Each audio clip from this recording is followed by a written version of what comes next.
দুনিয়াটা তো পরীক্ষার হল। কি হল? আল্লাযী খালাকাল মাউতা ওয়াল হায়াতা লিয়াবলুয়াকুম আইয়ুকুম আহসানু আমালা ওয়া হুয়াল আজিজুল গফুর।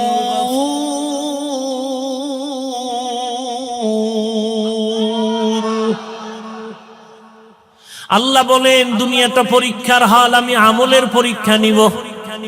পরীক্ষার হলে ঢুকার পরে প্রশ্নের উত্তর উল্টা লেখলো, বাধা দেয় না? দেয়নি? দেয়। ভালো লাগবে তাকেও কোনো আলাদা ছাড় দেয় না। দুনিয়াটা পরীক্ষার হল। পরীক্ষার হল মানে স্বাধীনতা।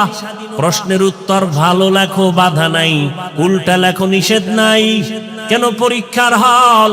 ফলাফলের বেলায় অনুভব করবা তুমি পাস করছো না ফেল করছো, তুমি পুরস্কার পাইবা না তিরস্কৃত হবা। পরীক্ষার হল দুনিয়াটা। এখানে কেউ নামাজ পড়বে, কেউ পড়বে না।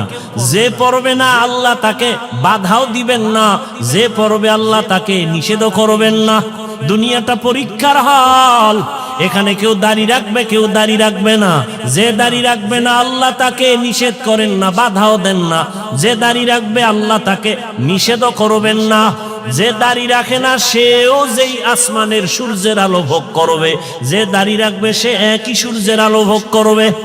দাড়িওয়ালা মুমিন যেই গাছের ফল খাওয়ার স্বাধীনতা পায়, যে মুমিন না সেও ওই ফল খাওয়ার স্বাধীনতা আছে। কেন? বলে পরীক্ষার হল, বাধা দেওয়ার জায়গা না, সবাই স্বাধীন।